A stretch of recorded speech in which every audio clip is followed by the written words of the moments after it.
Here with more. Counsel to the president, our friend Alina Habba is back. Alina, great to see you. Thank you. All right. Looks like a big win for Donald Trump. Number one, the economy. Forget the stock market for a second here. And I have said on this program for years, it's never been my indicator in terms of the health of the economy. But we do see inflation down. We do see egg prices down. We do see gas prices down. And we see manufacturing. Apple is investing. Plants that were going to be built in Mexico by Nissan and Honda are going to be built here. We see a Taiwanese chip company building here and a lot more. So I see a lot of success and opportunity on the horizon on top of energy to add one or more issue. Yeah, that's 100% right. We have the lowest core inflation rates in the last 4 years. We've created 9,000 automobile jobs in the last month. And what we need to do is now push the tax cuts, because that is what is best for the American people. They spoke on November 5th. They spoke loudly. We heard them. We're taking care of them. You know, it's sad, Sean. I was about to compliment Chuck Schumer on trying to be a little bit America first, and then I heard him call us bastards. Well, Chuck, I don't understand what makes us bastards, that we're taking care of the American people, the taxpayer dollars, or that President Trump is truly creating peace in the world by forcing people to sit down and have tough conversations, by forcing other countries to be fair to America on taxes and tariffs. It's unbelievable. You know, every time I think the Trump derangement syndrome might be a little bit healed, they remind me again how sick they are. And it's sad. We are doing well. It's going to take time. America has to be patient.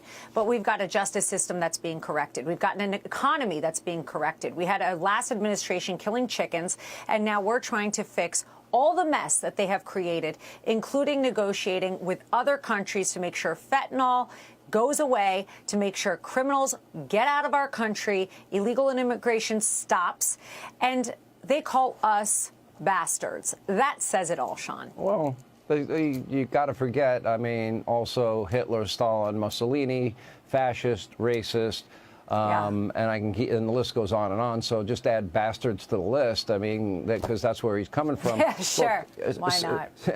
I've been called pretty much every name in the book, so have you, and the president certainly has been called 1,000 times more names than all of us put together. So, all right, but Chuck, you know, he can say what he wants, but this is a guy, you know, frankly, that's out of his prime, and he's clinging on to power. Yeah. And the only way he can cling on to power is to cater to the radicalism that has taken over his party, or else he'll be out of power. So in that sense, he has no power. And that's the state of the Democratic Party today. Yeah, well, dare I say something nice about Fetterman, but I think Fetterman has a good point. He really does. And by the way, I'm going to start the olive branch because he really is. And God knows I never thought the guy in the sweatshirt and shorts was going to be the one that I defended on Hannity. But I will tell you this. I was wrong. I know. Right? Me too. But I'll say this. Look, at least he sees common sense sometimes and says, look, guys, this isn't what's good for America. I have to sit and listen to both sides. Now, I thought Schumer was doing that when he was going to stop a government shutdown, but then he reminded me who he was.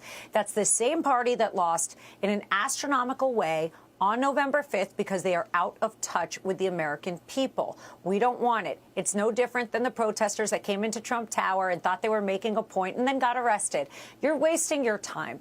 Get on board with America, cut the crap, and move on. We want to save this country, want to make the economy better, and President Trump has done that in less than 2 months. They got to be with us. It's enough. I don't see a path based on what this party has evolved into. I really don't see a path for them. It's true. I mean, Jasmine Crockett and AOC and the squad seem to be leading the intellectual thought of the Democratic Party. What intellectual thought, Sean? The last I saw, they're dancing down the halls of Congress. I've never seen anything like this. I'm watching TikToks. Crazy things. They're singing, they're dancing, they're holding beers. Well, and you didn't see me, but I never saw did anything quotes. like this. I was doing quote the intellectual side of the party, and I love when AOC lectures Elon Musk about not being intelligent. I'm like, oh, she's such a genius. You know, I'm inspired by her every word. You were in the bar. You were in a bar. Yeah. You were in a bar, AOC. Well, that's Calm the only down thing and she not and to I have have a in drink common. to serve one. Exactly. All right. Alina Habba, thank you.